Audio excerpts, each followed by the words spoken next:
So I would like to invite Mr. Matt to come on stage. Please give him a round of applause. This one. Okay. All right. Where do I point it? Where's the USB? It's over there. Okay. Thanks. Okay. Okay, great. Good morning, everyone. How are we doing? Day 4. Yeah? Day 4. Okay. Well, thank you for coming again today. We spent the last several days diving deep into science and touching on policy, but it's been really technical from that perspective. This will be much different the next 2 days. I will really be talking tactically about how I would implement these ideas as an operator, to create a business, to get into a business and shift, maybe create a new business unit. So it's really going to be a lot of lessons that I've learned in the context of what's happening globally. And it's really meant to encourage the academics in the room to say, to look for opportunities to either bring some of these business opportunities into their work, into their line of thinking, or identify opportunities whereby they could bring in collaborators from other schools, business, economics, marketing, et cetera, to advance the work and ultimately advance the outcome that we want to see. And it's not just making things cleaner, right? It's a world where no harm is done to nature, where no harm is done to people, and everyone has the opportunity to flourish and pursue their dreams. So I'm going to start today by talking about sustainable business and chemistry under the context of larger trends that I am seeing companies kind of implement strategically in response to some of the policy trends that Dr. Morris covered yesterday, and how they're really looking at sustainability, the current shortcomings. In the second half of the day, we'll be talking about how uh, how to take an idea and apply some business philosophy, some frameworks, some tools to test whether your idea could become a business or not. Not everything should become a business, right? Just because there's an opportunity doesn't mean that the research actually makes sense to create a startup out of, for example. And then finally, we'll end with 5 different case studies of green chemistry startups, various sizes, geographies, technologies, and then we'll evaluate those with the global frameworks and some of the entrepreneurship toolkits that we've developed earlier in the day. And I really want to be interrupted. If people want to challenge me, if they want to ask questions, if they think something's too advanced, something's too basic, um, don't be shy. I'll pause and offer opportunities to ask questions, but you don't have to wait for them. Just put your hand up. I'll finish whatever sentence or thought and then call you in. I really want to tailor this to what you all want to get, right? That to me would be the best outcome. So if you do have particular goals or questions about the work you're doing, let's bring it in and test it under some of these ideas. All right, so let's get started. So, okay, so green chemistry in business. How do we even position that, right? I mean, sustainability is a huge topic. You see it in all the reports and marketing. We've gone over greenwashing, et cetera. So what we can do as green chemists, people knowledgeable about this, is explain this is a major tool to drive innovation and growth and meet some of the sustainability goals.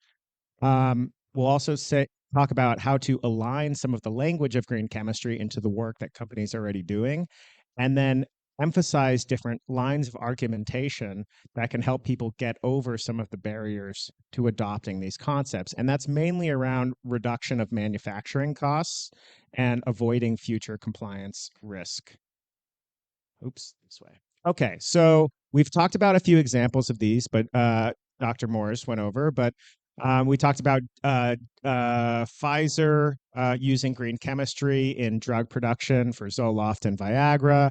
Dow Chemical basically uses green chemistry. They were one particular instance is using recycled carbon dioxide instead of chlorofluorocarbons to create polystyrene. right? This helps with the ozone layer that we were talking about yesterday. And also Unilever, which is a major consumer packaged good company, they have committed uh, 1.2 billion or no, 12 billion to get all of their cleaning products carbon neutral by 2030. And they have like a long list of challenges on their website, basically saying, we're looking for this stuff. If anyone has an answer, we will pay you for it. Right. So that's like an invitation to researchers and startups to bring them ideas. Okay. Oh, oh, I'm sorry. I'm lasering you. Okay. All right. So we talked about interface carpet yesterday. Interface carpet is kind of considered like one of the best examples of green chemistry in business because it has such a large reduction of chemical impacts. And this is one of their major products that is allowing them to get these reductions. It's called Circuit Back Green. So it's carpet, but they make it look more interesting by making this diagram. And the big kind of breakthroughs was this backing compound. So you have like the little fibers, and then you have like the soft part of the carpet. And so what they used was this carbon negative bioplastic, okay, and recycled limestone. And by using those two products as part of their thing, as part of their assembly, they have basically created 76% petroleum, 76% less petroleum, 87% less energy, and 96% less CO2. This is like massive reductions. Okay. And I want to pause here to discuss something that has come up a few times, which is this carpet more expensive? If it's more expensive, I don't want to pay for it, right? This is something we hear a lot about when we think about technologies or replacements. You have the existing product and you have a new product. It's more expensive. I don't want to buy the more expensive thing. Who's heard that argument when they've brought up various green replacements? Anyone? Right? Organic cotton t-shirts, right? Natural cleaning products. You know, when you're in the store, one thing costs, 40,000, one thing costs 60,000 for the same function. Generally buy the cheaper one, right? And that's okay. That mentality is a consumer-based mentality, right? One-to-one product comparison. It also holds true when you're selling directly to businesses, but on a lesser level. Okay. And the reason it's a lesser level is because if you look at a very big company, um, like Unilever, for example, they might have thousands of buildings around the world, right? And they have to commit to net zero carbon. Dr. Morse talked about transition plans. Okay. How will a company transition to net zero? This is a regulatory requirement for any company that sells into Europe. So if Unilever is looking at their whole carbon emissions, how are we going to get to zero? You're going to have some things like, uh, well, if we change our production line, we can reduce CO2, but that costs $100 million or more, right? Um, have other things like, oh, we can replace the carpet, right? And that's a large CO2 reduction. And it might be more expensive than carpet, than a different type of carpet. But when it's compared to the different type of carbon dioxide reduction activity, it's actually more affordable. So it's important to think about these new products or these green premium products in the context of the whole set of activities that a business does. You can't always make that argument, but you can almost every time. It takes a little bit of positioning, but by in it's kind of a paradox. It's not necessarily intuitive to understand, but by buying something more expensive, you're actually saving money somewhere else. And if you can help make that connection for them, then they are much more likely to adopt slightly more expensive carpet. Another example of how green chemistry is driving innovation for different types of companies is I actually love this example. Biodegradable film for crop and field management. So BASF, they make this plastic sheeting. When you do agriculture, you have to cover up the soil sometimes. In the past and even today, you're using actual petroleum-based plastic. It breaks down, microplastics get in the water, etc. This is a film, EcoVio P231 or 2351 polybutylene adaptate terephthalate polylactic acid. Um, it's a bio-based product, and so they can just leave it on the fields and it biodegrades naturally, right? So same function, right? Just slightly different materials. Um, and again, to remind you of the concepts we discussed yesterday, chemical leasing, right? This idea that you're buying the output activity rather than the actual film. What people are buying is the ability to protect a field, right? They don't care if it's petroleum-based plastic or biodegradable plastic. What they care about is it protecting the field? And if it performs identically, then we don't really care what it's made out of, right? I think we get a little too locked in on the actual, let's replace one product or the other. It's not really how people think about business. They might even express that that's how they think about it, but really what people purchase is the utility they get out of the thing, the outcome, right? Like when I buy a car, I'm not actually buying a car because I want a car. I want the ability to go to places at my own convenience. So if you can match that function, it really doesn't matter what the product is. And that's a really important thing to remember and position because it'll push the innovation and actually make your idea much more attractive and acceptable to the decision makers at different companies. So I don't know if this brand is in Indonesia, seventh generation. Is not. Have you seen it? It's like cleaning products. Okay.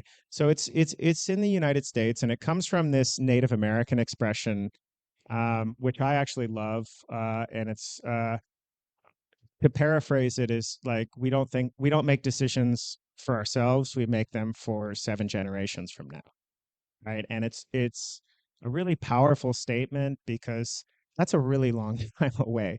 I mean, that's your grandchild's grandchild's plus one, right? So like, I mean, I don't even know who that was in my family backwards. So it's basically designing for the family you'll never know.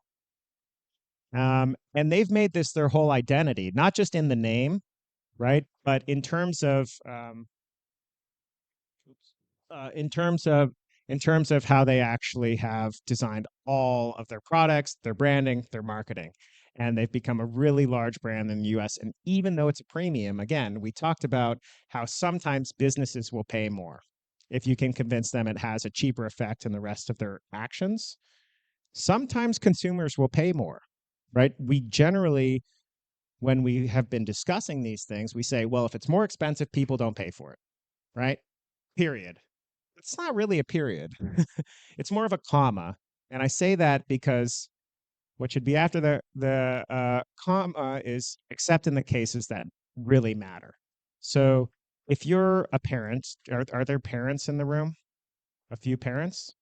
Okay. So if you have one cleaning product that causes cancer, that's cheaper, and one that doesn't cause cancer and is slightly more expensive, which one are you going to buy? Right? Obviously you'll pay a little more because that's what your kids are being exposed to. So sometimes people will pay more for the stuff that matters, right? There's a certain elasticity, which means people are constantly choosing what to buy and what not to buy based on what it gives to them. So again, if you have something that is going to be in direct contact with your child, maybe you'd be willing to pay a little more. And we saw that with bisphenol A and all of the kind of outrage that happened, right? Because this chemical was in uh, um, the small bottles that you give to babies. Yeah. Okay. So those are a few examples. And again, but if you went up to the CEO of a company and you're like, well, you should do green chemistry, and they're like, no, that's super expensive. We don't want to do that. A few really good arguments you can give them is the solutions to regulatory problems. Okay. So, although it's frustrating when you talk to business people, the only thing that really matters is money, right? And that doesn't mean that's because they're greedy or whatever. That's just where they are in society. They're operating under certain sets of rules, restrictions, etc. People in academics, they might only care about papers they publish or students they mentor. It's just different. Um, but there's more to cost than the price you pay in a transaction. There's future value and future costs. And that's where things get really interesting for us because sure, this might be cheaper.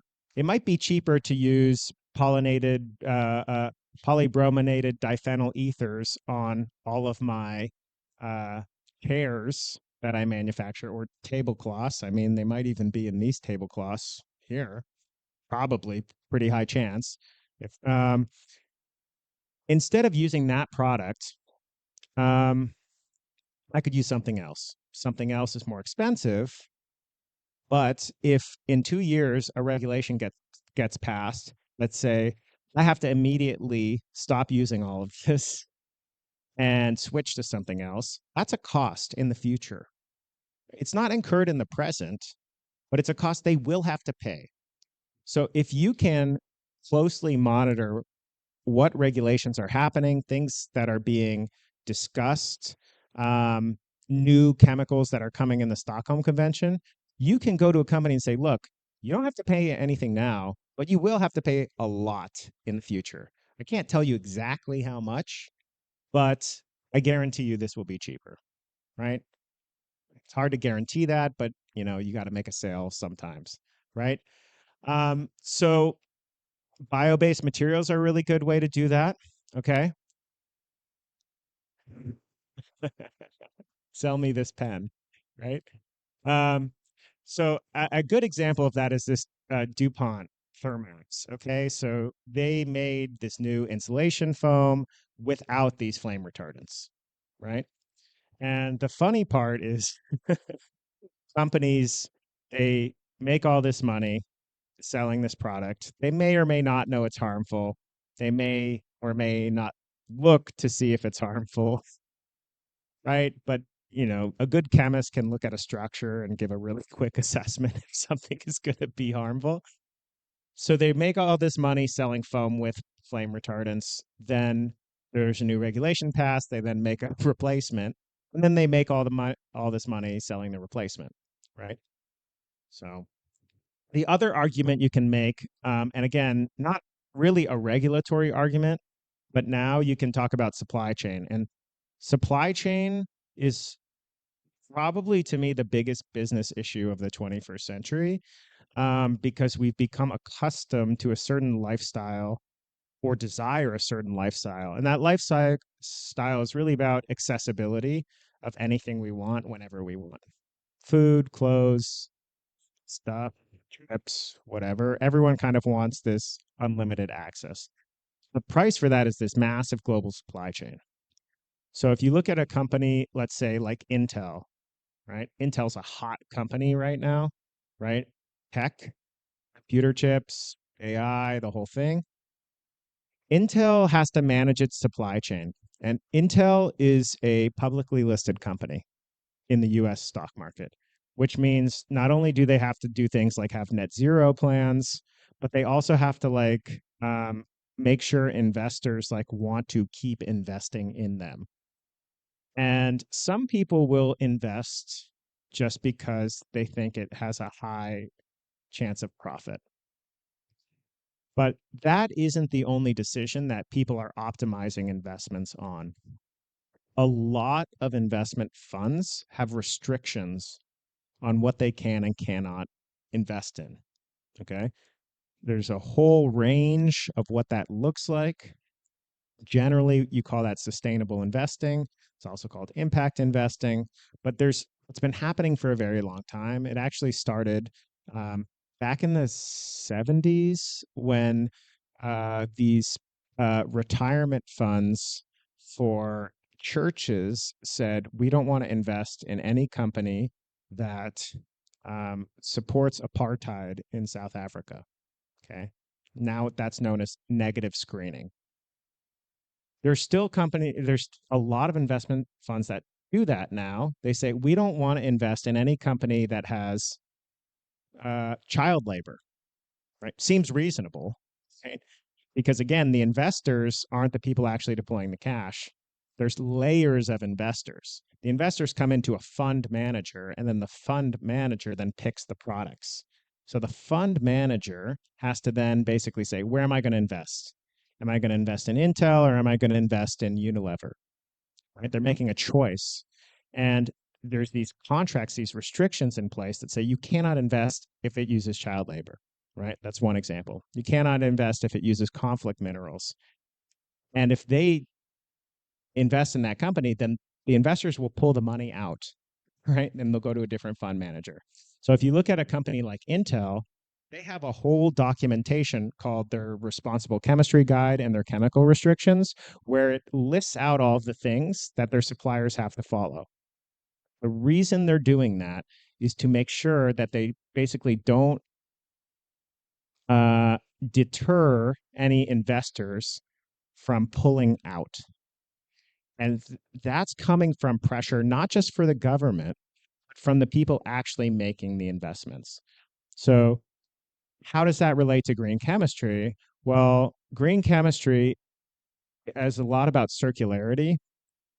It's in the sense of how fragile is the resource? Where is it coming from? And what kind of impacts is it having in a certain place? We talked about palm oil, and I raised the question, being in Indonesia, well, what if they say we want to slowly get rid of palm oil, right? Then it becomes more expensive, right? So the different locations of where chemicals come from in a modern supply chain, this is a very powerful argument that can be made to a company, right? And again, it takes a switch of the lens of the perspective, the way you speak to these business people. I can't go up to them and be like, this has a lower octanol water partition coefficient, so therefore you should switch, right? I mean, it's just not going to work. But you can say, well, if you use this chemical, there's a much lower chance that you'll get a fine from a regulator. And this chemical is much more widely available from 5 different locations that are closer to you. So, so now your supply chain is more resilient and you have a better, let's say, a pricing negotiating power against your suppliers. And that's always been frustrating to me because I like science and I believe in equity and I think we should protect nature. And I don't feel like we should have to frame our arguments that way, but we do if we want them to be adopted and accepted. So the way I teach this and the mantra that I use personally is you always have to speak the language of the tribe you're talking to, right? If you go, if I'm standing up here speaking Italian to you, wouldn't be an effective workshop, right? A lot of academics are going and speaking chemistry to the business people, and they just don't understand. And in order for progress to move forward, we have to meet them where they are, use their words, use their terms, make arguments that will allow them to act within the constraints of the system that they're operating within. Okay. Any questions or comments so far? Yes, no? Makes sense? Yeah.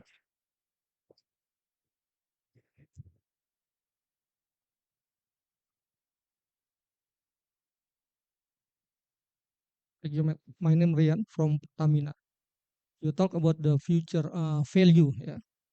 But I think the important thing is still the price, the current price, yeah. Because customer didn't don't think about the future, yeah. They only care about the current price. So still the problem is still how to produce the green product in the lowest cost. I think, yeah. Yes. Yes, I agree. I fully agree. So when you're looking outwards at the customer, yes, in general, and again, it depends on the type of customer and the product itself.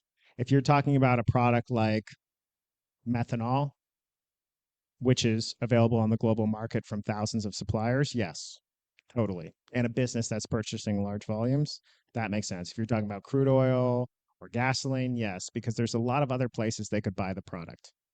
So outwards to the consumer, yes, price does matter the most. So you have so, but you can also change the price by reducing costs internally, right? And that's where it gets very interesting from a green chemistry perspective, which is how do you drive innovation? Well, if we use less water and we use less energy and our catalysts are less expensive and they have to be replaced less, then your operational costs go down and then you can have flexibility on pricing more, right? So it might just be that type of lens, less of increased revenue generation and more of reduced costs.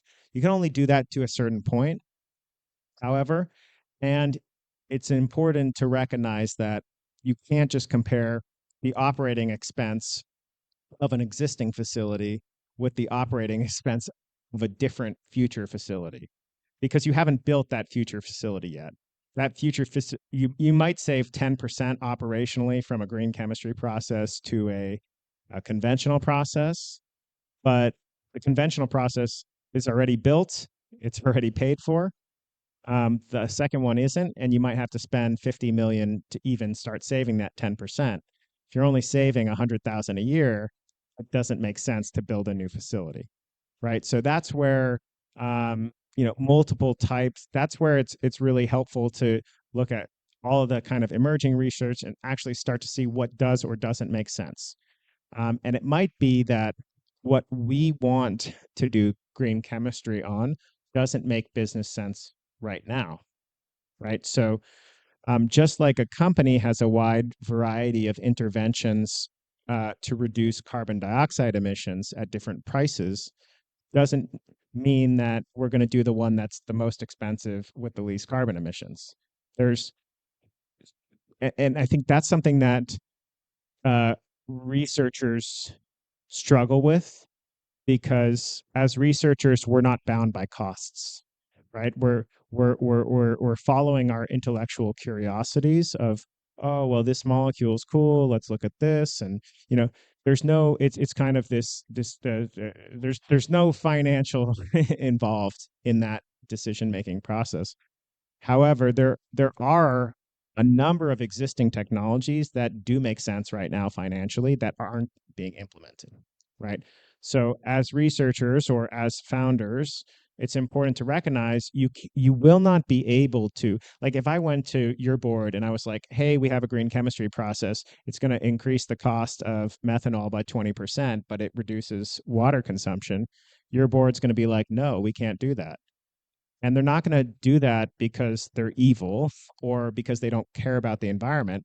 They're going to do that because if they actually did that, they would get fired and sued by the shareholders because it's actually against the law in many countries to violate what is called fiduciary duty.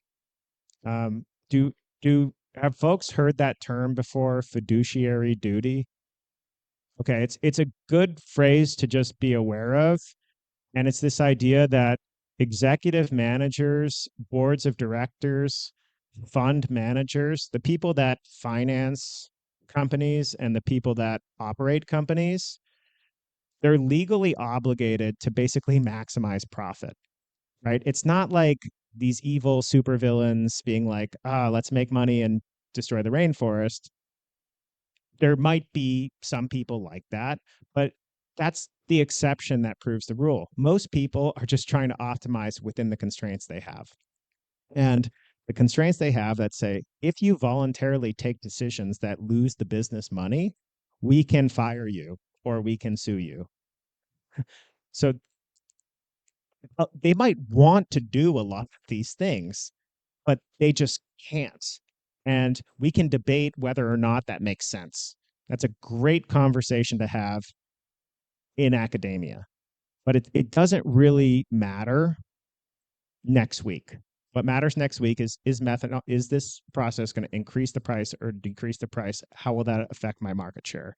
Because that's what I have to do as a good manager of a company. So I guess it's not really a good answer, but it's a way to basically say that there are a lot of things that do make sense right now. There's a lot of things that will make sense in the next few years, and even more things that will make sense in the next 5 or 10 years.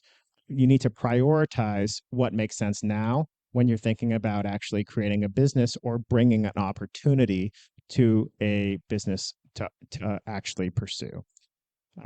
That could look a little different if it's a pilot project for research and development, but it's something you really have to think of if you want your research, your idea to actually turn into a profitable long-term business. You cannot voluntarily sell to people that will lose money, lose a lot of money.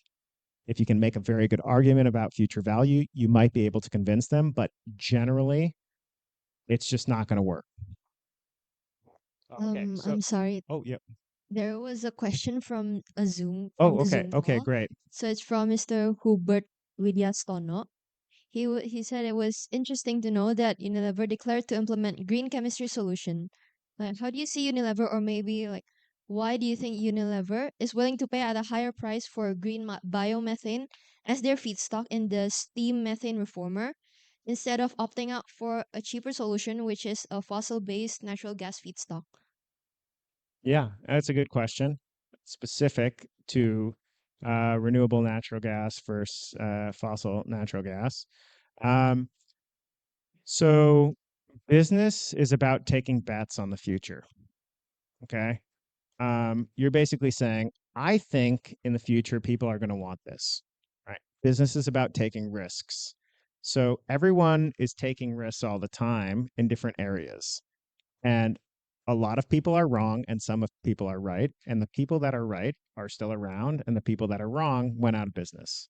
Right. Coke's been around for 120 years because they made a bet that people are going to love these sugary sodas and they keep investing in that and pursuing that. Right. Unilever, um, they benefit in a number of ways, which is they're a very large company. They sell products that have a relatively larger margin, right? So they might make 5 or 10 or even 20% profit margin on some of their things.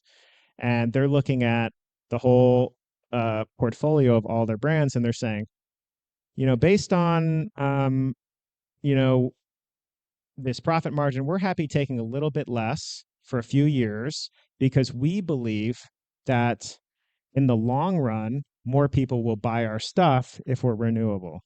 Okay, we've publicly made these commitments in our transition plans that we're using all safe chemicals, we're regenerating nature, we're um, using renewable energy, etc. And again, why? Well, sure, they're selling to consumers, but also they're selling to businesses, right? If you think about this hotel, or maybe an even larger hotel like Hilton or Marriott, they're when they go and buy cleaning products, they're buying like thousands of gallons, right?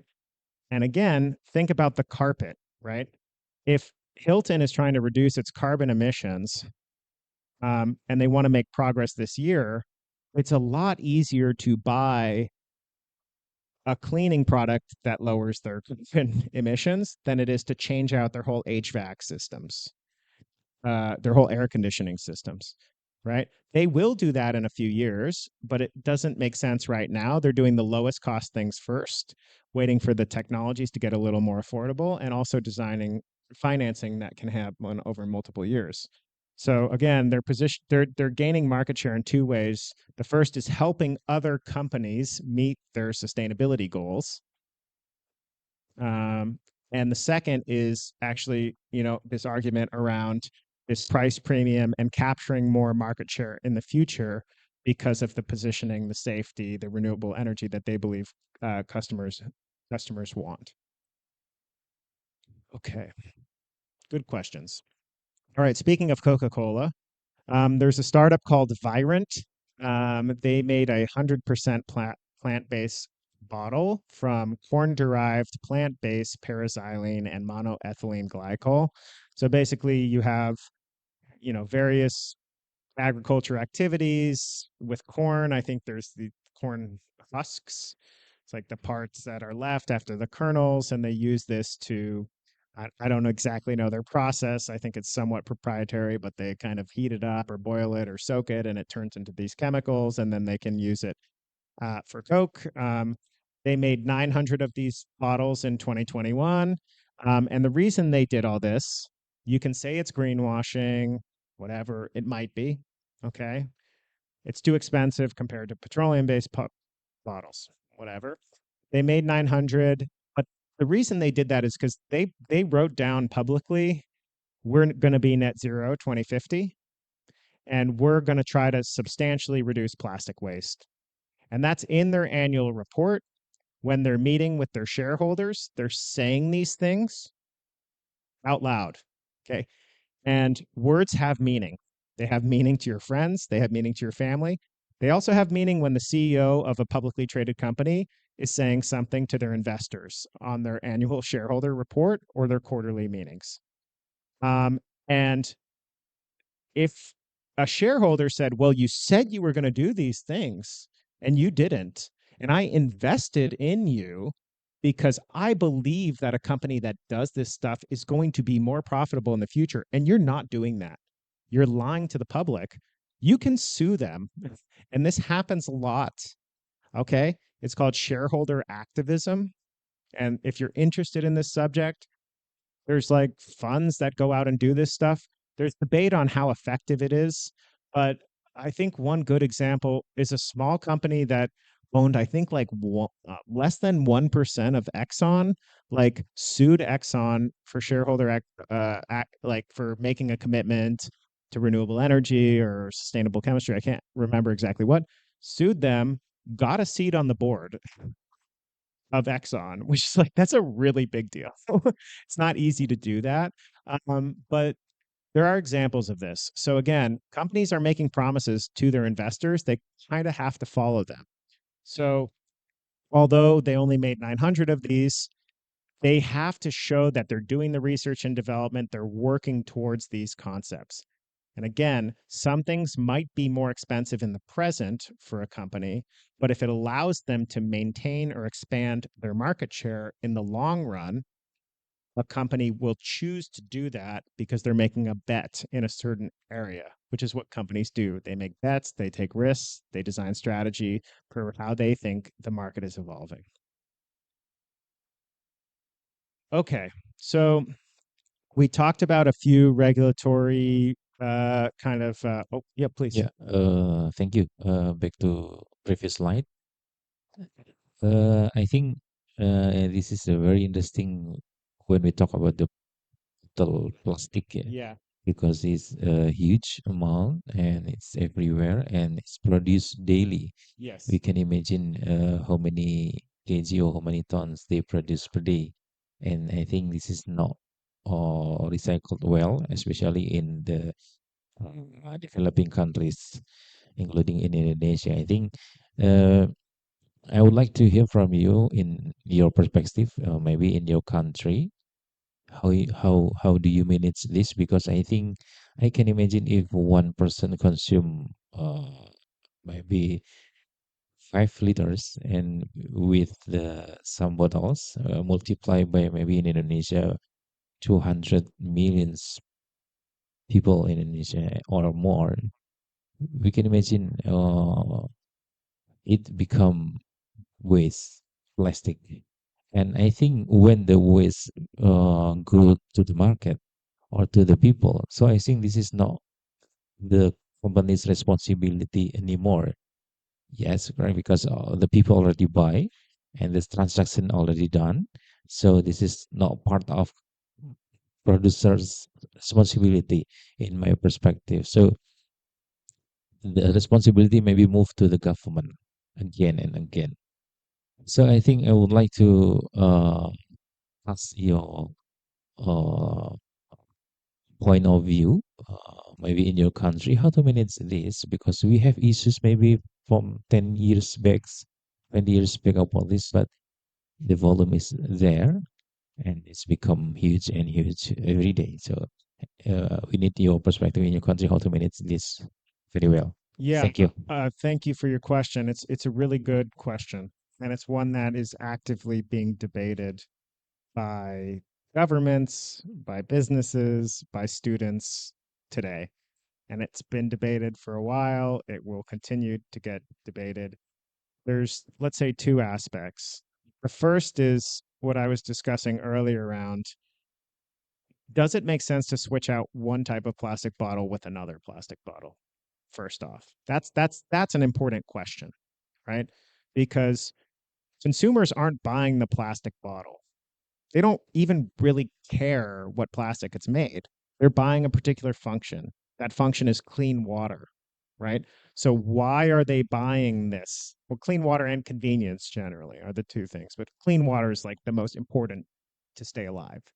So why is that 200 million people in Indonesia using 5 liters of or 500 mil bottles every day? It's probably because there's not clean water, right? So if we want to actually get rid of plastic production, right, or pollution, the first and answer would probably be make all the tap water drinkable, right? So then people could drink it. They wouldn't have to use bottles every time. Okay, so that to me is a better role for government. The second point, which is what the topic is generally called extended producer responsibility. And if you're interested in this topic, if you Google that in Google Scholar, like you'll find thousands and thousands of articles about it. Um, so company is selling to the consumer. And you could imagine a regulation that says all plastic bottles have to be biodegradable. Okay, great. That would force them. But again, that will take 5 or 10 years to pass. Okay, so now we say, okay, well, let's just assume it's not the company's fault. They're trying to cost minimize, and really it's the government's fault. They need to design better recycling collection infrastructure, right?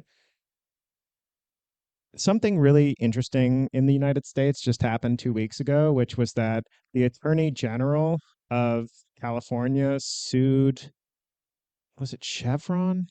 I think it's Chevron. You can check the lawsuit, but they sued them and won.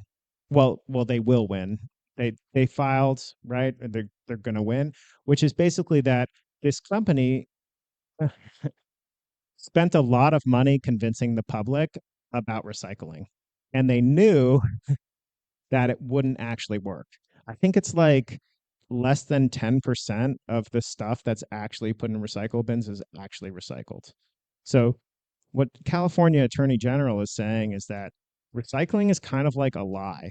And it's a lie that's been perpetuated by companies to allow them to continue generating waste with zero cost because they say it's the government's fault. They need to design better recycling infrastructure. If you really think what recycling infrastructure is, right? You're talking cans in every room. You're talking training for every person that empties any can in the whole country. You're talking collection points, trucks, like facilities, cleaning. I mean, costs of that are enormous. And at least in the United States, we run a huge budget deficit, which means we don't have more money to spend on more stuff. We can debate what money should be spent here or there, but the truth is, at the end of the day, the bottom line is in red, which means there's not more money to do stuff. And I would imagine in Indonesia, especially what I saw driving around some of these houses last night that are 50 billion rupees, rupiah, where the politicians live, right? I can't imagine there's a lot of extra cash the government has. And if a company is making a ton of money, right? Like Coke, I don't know what they make. I would imagine it's like 5 or 10 billion a year in free cash flow that they're distributing. Like, and governments can't pay. Like, who should pay? Right? Like they're making profits right now by avoiding costs. And in general, the argument or the how that's captured is a phrase. How does it go? Uh, Privatizing the profits and socializing the losses. okay? Which means that if I make money, I get to keep it. But if I have costs, everyone else has to pay for it. So it's an active, open question. There's some interesting lawsuits that are in play. It's worth reading about them so you can hear the whole story of how they invested all this money, lied about recycling, spent millions of dollars convincing politicians to pr- promote recycling over actually enforcing the creation of some of this disposable plastics. It's very interesting stuff. Thank you for your question. Others? Okay. All right. Where are we at? Okay, so barriers to green chemistry. So this is generally frustrating. In the US, there's an expression, or in English, let's get to brass tacks. And no, do we know what that means? Brass tacks?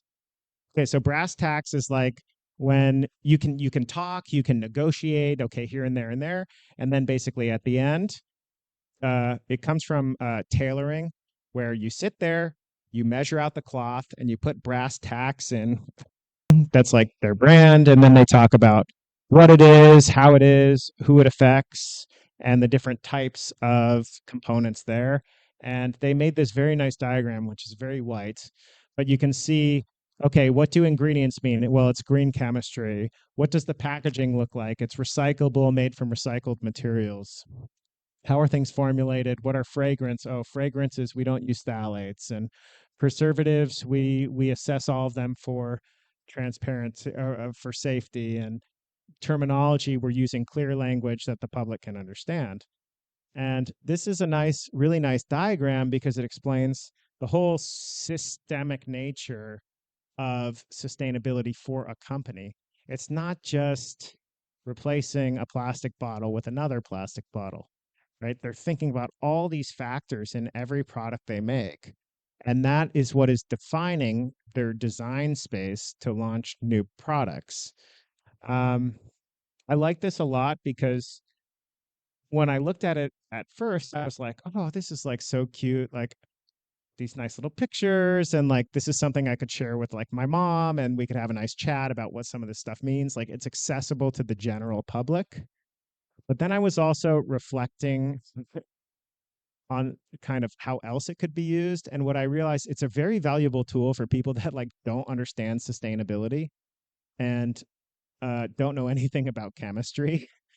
For example, like the CEO of a company that works in lumber, right? They might not know anything about chemistry, but if you're going to them and you're like, hey, you should buy our products, and they're like, why? It's slightly more expensive. And you're like, well, here's why, right?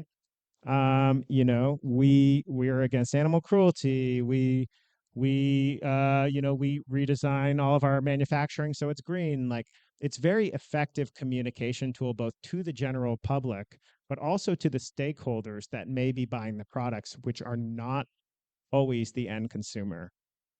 And it's important again to recognize that like not all, like there is a lot of steps of business before the consumer comes into play, before the retail consumer comes into play. Me and you and you and you. Like often things are sold 5 times or 10 times before they ever reach that. And most of the impacts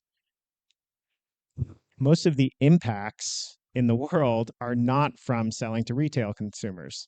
They're from the 5 or 10 times things get sold before they reach retail consumers. This is another way of how they show it. And again, this is what sustainability is, right? We had this question on Monday. What is sustainability? We got a lot of different answers. A lot of these different words were probably in those answers, right? But again, it's a very clear way of making a very convincing argument to people who may not be experts. Like, who's going to really disagree that, like, oh, I don't know, we shouldn't use we shouldn't use developmental toxins, right? That's pretty convincing on its own. But again, these are all of the decisions that they're basically defining their strategy as a business on, because they believe that by emphasizing these points, they capture more market, they capture more consumers, and they ultimately will outcompete their competitors. Okay. So we talked a bit about chemical leasing, right? Both in the context of function for paints, for example. But Philips, which is a big company they're an electronics company based out of the Netherlands, but they sell all over the world, light bulbs and transistors, all sorts of electrical equipment. They started developing this product called circular lighting, which was, again, I don't, when I buy a light bulb, I'm not buying a light bulb because I want a light bulb. I want light in my house at a particular color, and it doesn't matter to me if it's a light bulb or a strip or whatever, or what it's made out of, or none of that stuff matters to me. I want the function of that product. They did that with light bulbs. So, for example, like a large company that has a warehouse, they might have 50,000 light bulbs, right? It's one thing thinking about a consumer. Again, it's always worthwhile to think, what is a business selling to another business? Like, how many light bulbs are in this hotel? You know, like a lot. And this is just a relatively small hotel. So Philip says, okay, we're going to look at your building. We're going to count all the light bulbs and we're going to charge you a monthly fee. And we're going to come in whenever there's a problem or whenever we have better technology, we're just going to come in there and switch it out with something else or mail you something else. Again, it's because they don't actually care what light bulb they buy. They're just trying to get a function of the light at the lowest price. And ideally the lowest environmental impact as well, if they're counting this as a hotel, which they are, which everyone is over a certain size now. And there was a nice quote, which I keep going back and forth on whether I like this or not, to be honest. I've looked at it a lot now. Replacing property by use. Um, it's good for some things like light bulbs, but also that has some negative connotations when you think about like if a company, if no one owns anything but they're just leasing it from companies, that could have some negative impacts on society, on individuals. But as a business, I think we generally try to outsource as much of the non-essential activities so that we can focus like our staff time on the stuff where we have the most expertise. Um, yeah, the example I think of that is Netflix, which many of the young folks don't understand, but I used to buy VHS tapes. And the older people also understand you had these VHS tapes in your house, and these were mine. But now we kind of lease out our entertainment to Netflix. We don't actually own anything. There's pros and cons with that. But I do think it's important to recognize, you know, if I'm a lumber company, right, and my job is to cut lumber to the right size, distribute it, and sell it, I don't necessarily, and I have 25 staff. Like, I don't want to have to put one or two or three people full time trying to tell me what light bulbs to buy or what paints or anything.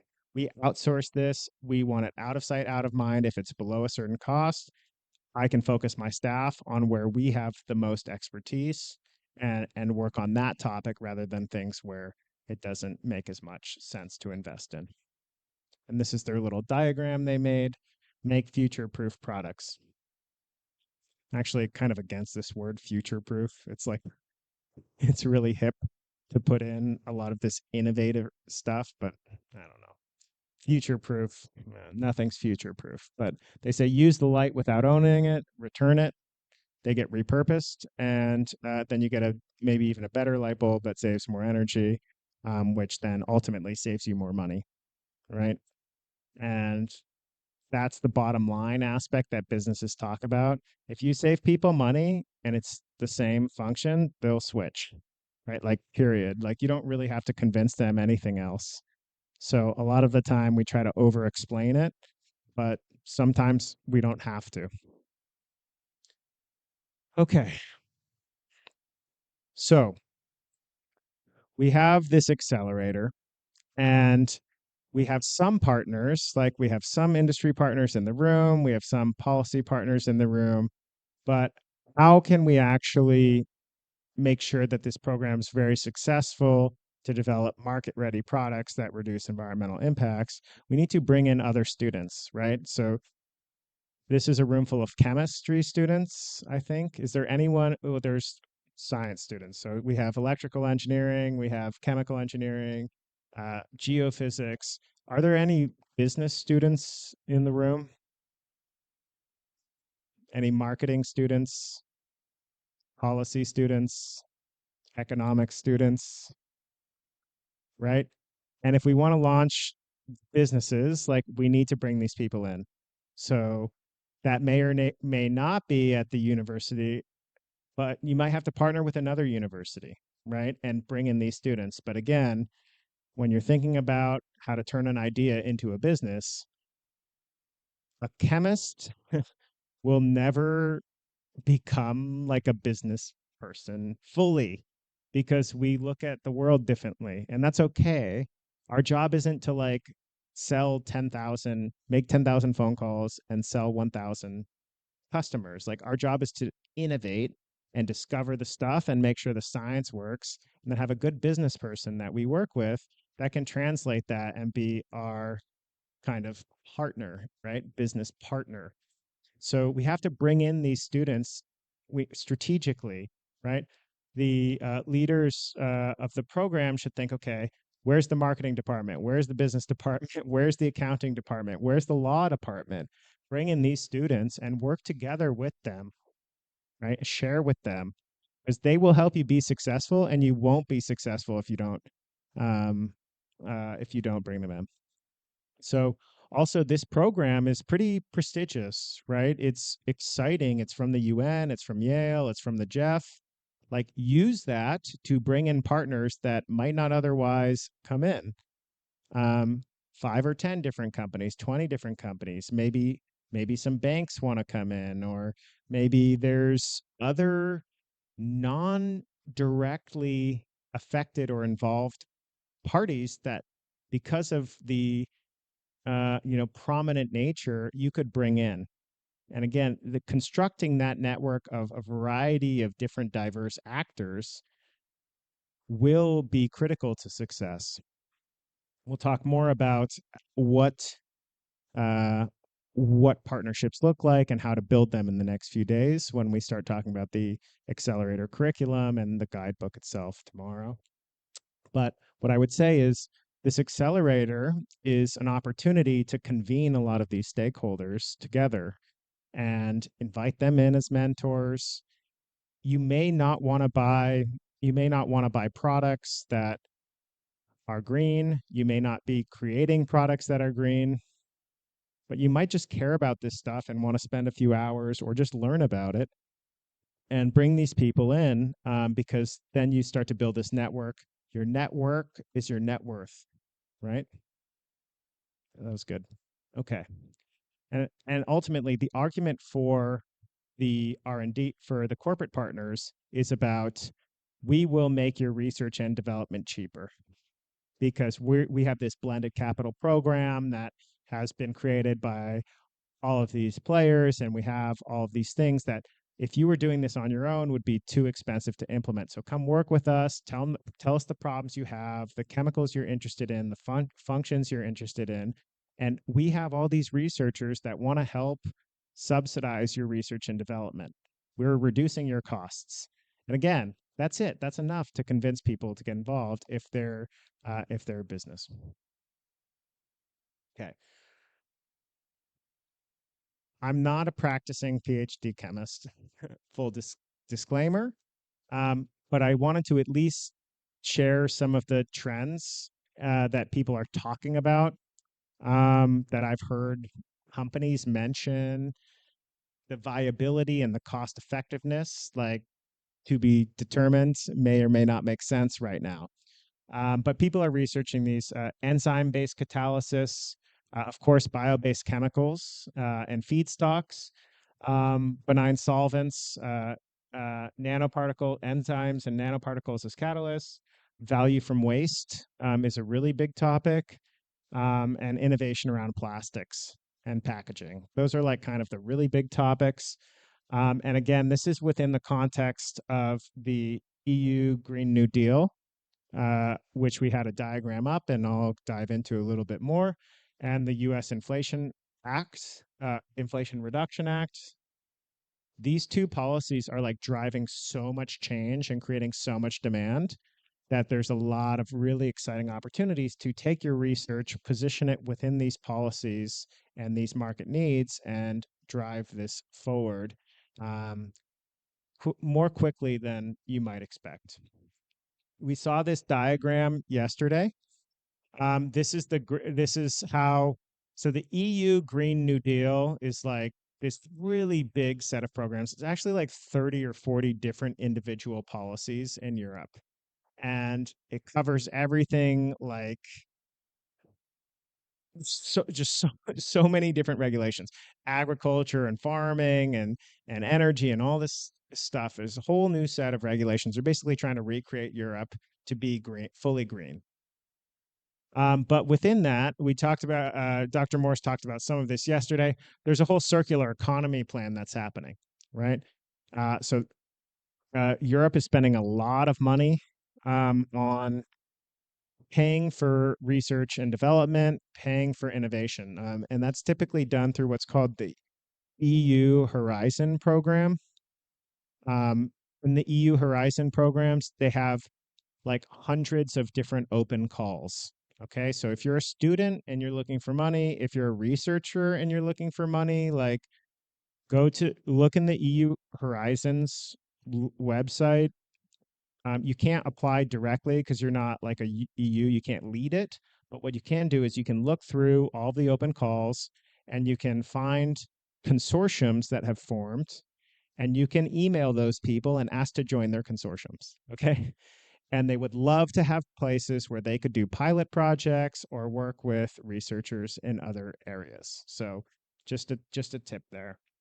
And now what's happening again is this sustainable products initiative. So now we're thinking circular textiles and construction materials.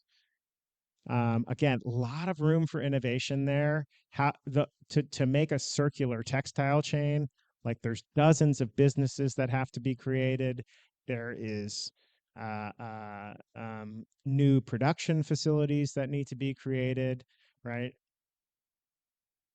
All of these you could easily become experts for within a year, find a business partner and launch a venture to address one of these topics. And that really is the whole point of this accelerator, is to say there's a number of existing solutions. We can bring them to market with training and experts and technology transfer. Other things I want to say here is, let's see. Yeah, this eco design directive. This is like the newest part of it. But they're basically going to put all of these design criterias on like all of these different types of products. Those design criterias overlap with the principles of green chemistry and circular economy. So if you're thinking about new consumer-facing products or even new business-facing products, or using your chemicals in those products, take a look at the Eco Design Directive. Try to align some of the requirements with your research so that when you finalize it, you can then present it as being aligned with some of these regulations. And again, regulations are major opportunities for businesses. It's it's a little frustrating, I think, for established businesses, because for established businesses, they typically are large costs. But for new businesses, it's a lot of opportunity. And often what happens is new regulation gets rolled out, a startup gets formed that solves it. The existing company incurs a cost, and then what they do is they buy the startup because it's cheaper for them to buy someone else that has an answer than to figure it out themselves. And often it ends up working out in the end for companies, but can be frustrating in the short term. Business-minded people having business dinners will often use the term regulatory uncertainty. It's difficult to operate a business in the environment of regulatory uncertainty. But you still have to. Things are happening all the time, so you got to navigate this uncertainty uh, as you run your business. That was an overview of the EU Green New Deal. A little bit, again, would take a whole week to go through, but super interesting if you want to research it, to look at all these policies that are coming into play. The other big policy is the U.S. Inflation Reduction Act, or the IRA. Has anyone heard of this? It's so funny because the U.S. has such a contentious relationship with climate. It was super politicized, right? Um, Carbon dioxide is a Democrat molecule, right? Hydrogen is a Republican molecule, right? Um, People actually say this stuff. I mean, it's crazy. Regardless, the Inflation Reduction Act is the biggest law that has ever been passed in the world for climate. And because it came from the United States, it can't have climate in the name. But if you get the US Inflation Reduction Act, you will see a law that was passed 2 years ago that allocated $400 billion. It's a lot of money to climate activities. And that's just direct cash allocations. Okay. It allocates hundreds of billions of dollars more in tax incentives. They estimate that this piece of regulation will cost the US over $1 trillion. In some cases, close to $2 trillion. Okay.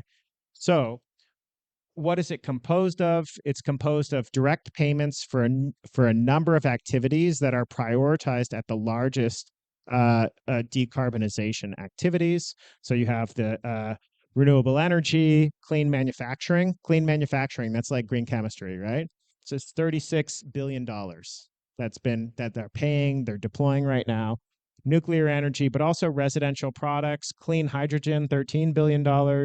Alternative fuels, 10 billion, carbon capture, right? I know that's a big subject here, $3 billion that's been allocated. So again, you can't directly access this money, but many of the startups in the US that are funded under this program would love to pilot their technologies here so that they could get validation, so that they could then get more funding to deploy their solutions in the US. So just be aware of this. It's often referred to the IRA as the IRA. I'm going to skip this because we're running a little low on time, but I do want to talk about money for a second because money's very interesting, very abstract, philosophical concept, but there's different types of money. Money is not equal. It's equal in terms of exchange, but different money has different properties associated with it. Okay. So this is from a really good source. If you're interested in climate technology and circular economy, in green chemistry businesses, I would highly recommend that you follow this company, Climate Tech VC, CTVC in the US. They have an excellent newsletter. It has a variety of different stuff that includes green chemistry, super useful. But anyway, so you have different types of money that's used for different purposes. In general, startups uh, want grants, right? We want grants because they're free. They don't take any ownership of our company. They don't expect any return, but they're kind of complex. Has anyone tried to get a grant before? How long did it take? How many pages of paperwork, right? Um, you have something called well, let's start at venture capital. This is what most people think of when they create a startup. We want to go to venture capital and make a lot of money. Okay. If your product doesn't make 30% profit, they're probably not going to be interested in you. And most social or environmental impact businesses do not make that much money. The reason why they want that much is that their funds typically last 7 years.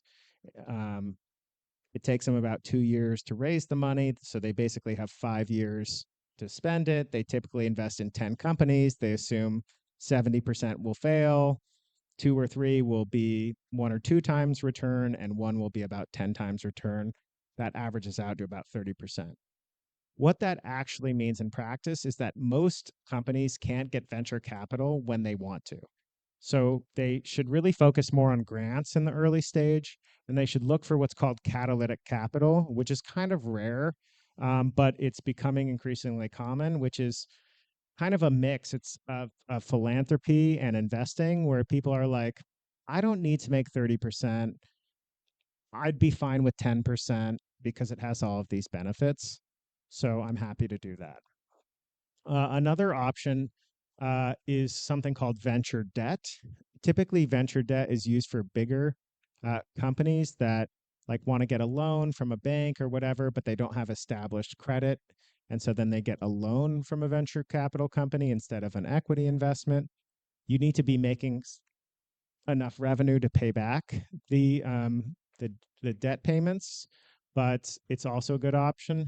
And then you have commercial debt, which is like from banks, harder to get when you're smaller, but easier to get when you're bigger. And then you have something called project finance. And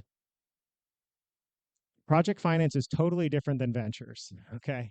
And if you're going to remember one thing and never think about finance again, okay, there's project finance and there's businesses. Okay, corporate finance. Most people get these things confused, but for green chemists, it's really important to understand both. Software companies don't have to understand both, but we do. And that's okay because scientists are smarter than business people generally. No, but anyway, so when you have a startup, you're doing corporate finance because you're buying something and you're selling something. You don't know how much you're going to sell in the future. You're hoping the market grows, etc. Okay, so that's a traditional startup. That's like any normal kind of store, right? You never really know how much you're going to sell. You can make predictions, but ultimately it will change over time. Project finance is a business that's created to do one thing, and it's typically done for like a factory, okay, or like a solar plant or a geothermal plant. These are financed not with venture, but with project finance, and that's where you do something like you say, I want to build 500 megawatts of solar. That 500 megawatts of solar is going to cost $1 billion. I pre negotiate all my contracts for the next 30 years at exactly the price. I know exactly how much solar I'm going to sell. I create a new company whose only purpose is to own that one project and operate that one project for 30 years. It's a much different return profile. It's a much different risk profile than a startup or a business. But it's important to know because when we talk about green chemistry, we're talking about new factories. We're talking about big investments into infrastructure. Infrastructure is funded with project finance, not with venture capital. So it's just very important to segregate in your mind the differences. So hopefully you want to learn more about finance, but if you don't, just remember factories and solar projects or oil wells are not funded by companies. They're financed with project finance as separate entities. Happy to talk more about that if folks are interested. Okay. I think I got about 10 minutes. Is that right? Five. Okay. So we'll talk about green bonds. But before diving into green bonds, do people know the difference between debt and equity? Yes, no? Who knows the difference? Yeah? What's the difference?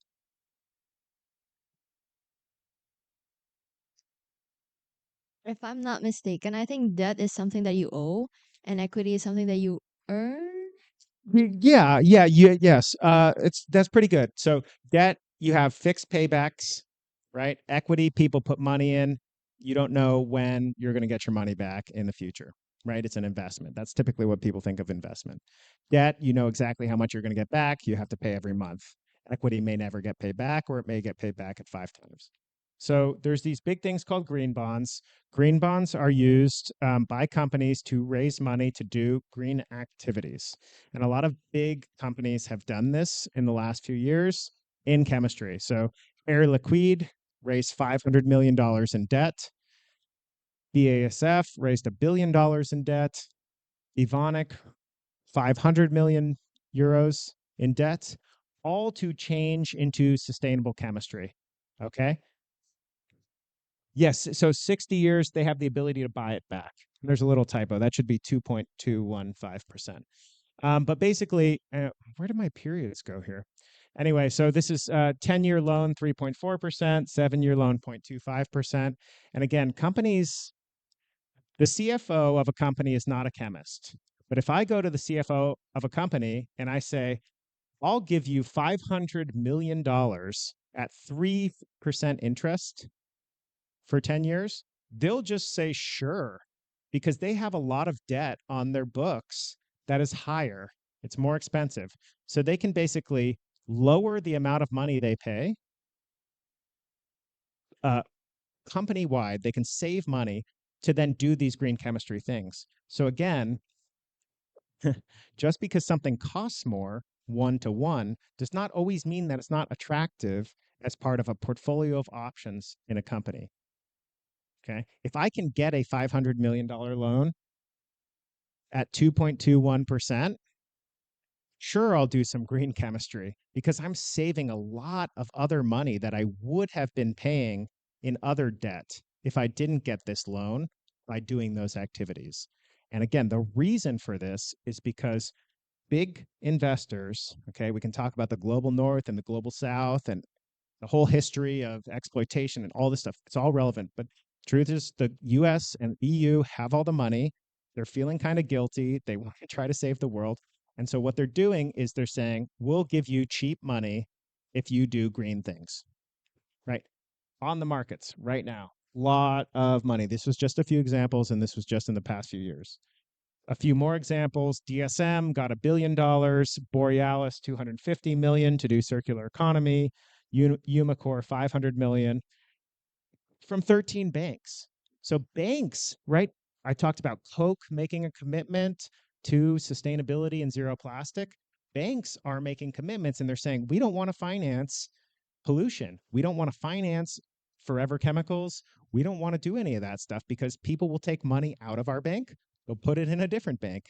So the banks are saying, we need to lend money to companies to reduce these things so that we can be greener because we've made these commitments, right? So corporate commitments to sustainability, a lot of it's greenwashing, sure, but it also has legal implications and actions are being taken, strategies are forming. A lot of these commitments are driving a number of tipping dominoes throughout the whole market.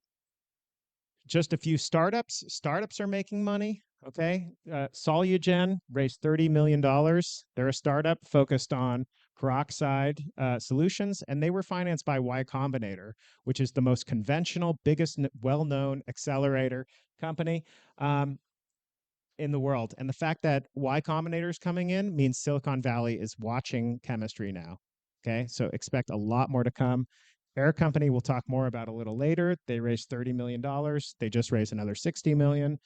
Chemify uses AI. They raised $43 million to use AI to come up with safer chemicals. And there's some good examples of innovation ecosystems out there that already exist. We're creating a green chemistry innovation ecosystem here in Jakarta and here in Indonesia. So these two examples currently exist. This one raised 330 million from the Dutch government and 550 million co-investment from the private sector, right? Blended capital. Companies have to make these commitments again because the companies just got a loan for $500 million to do green chemistry. So then they can go and pay an innovation ecosystem to subsidize that research and development effort for them. And I was going to do a little workshop, but we're out of time. So at the end of each slide, you'll get copies of these slides, but I have these little practical tips, okay, to think about as you're reviewing the slides. If you don't want to read them all, you can look at the practical tips.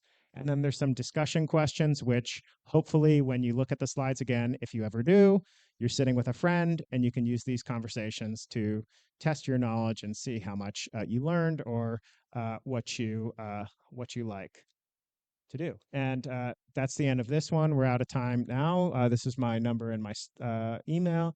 But I think we're taking a break now, right? We're taking a break now. Oh, we have. Oh, Oh, thank you are for we? the. We are having a break, Okay. but then if there are any questions, then please do ask. Oh Yes. yes. Oh, and I wanted to say, if you do want to ask your question in Indonesian, we can translate it. Like, it's totally fine. So don't be shy if you want. Okay, thank you for Mr. Matthew for your presentation. It's very new insight for me because I still new for the sustainability topics. Um, in 2024, which is in this year, Indonesia faces substantial economic challenges, specifically rising unemployment and inflation, largely um, the cause is driven by volatile food prices and global uncertainties. Despite this condition, company must maintain their commitment to, to sustainability as green practices such as energy efficiency and renewable energy transition can help offset rising operational costs while enhancing long-term resilience. And my question is, how can business in Indonesia maintain their focus on sustainability practices that business the environment while also addressing the pressing economic challenges in this phase? Thank you. That was a very insightful commentary and a very difficult question to answer. There's two components, okay? And I'm not an economist, all right? But there is what is called macroeconomics, right? And microeconomics. I like microeconomics because it's one transaction at a time, one decision at a time. Macroeconomics is all the decisions added up plus the policies on top. So you kind of questions getting at both. The first is, again, if you can save a company money right now by delivering the same service at the same performance, they will take it, right? You might have to prove it, make sure it works, but if there are solutions that work, there's energy efficiency upgrades, there's all of this stuff that work right now that can save companies money operationally. You don't even have to say it's for sustainability.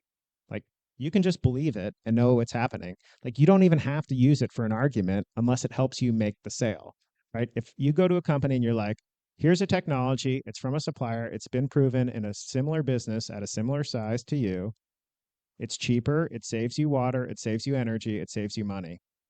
Period. That's fine. They'll do it, right? Operationally. So sometimes you can just stop there. And sometimes it actually hurts when you start talking about sustainability because people have all sorts of politics, right? Which we can talk about at the lunch. But so that's, I would say, the first thing. The bigger question about unemployment in Indonesia and inflation, like, those are really challenging questions to answer because there are things people can and cannot control, right? They cannot control the price of food on the global market or crude oil on the global market. That's really macroeconomics is where government starts coming in, okay? And I would say policies that create shorter supply chains, policies that create value from waste locally will increase employment and they will decrease inflation. Okay. Inflation generally happens because of trade deficits on the market. Okay. You get a loan from the US, you have to pay money in US dollars. That's leaving your country. That's changing the value of the rupiah. Okay. The more money you can keep in Indonesia, right, then that helps the economy and it also helps the labor markets. But again, I'm not an expert on this stuff and it's super, super complicated. So if you like macroeconomics, go for it. I would probably look at the commentary of the Central Bank of Indonesia and the World Bank would probably have very good insights on some of these macroeconomic issues. Yeah. Thanks you. One more? We're so sorry. We're limited by time. So maybe for the next question, you can bring it up on the next session because the next session, our speaker is also Mr. Matt. There you So go. And I'm here during the break if you want to chat as well. yeah. And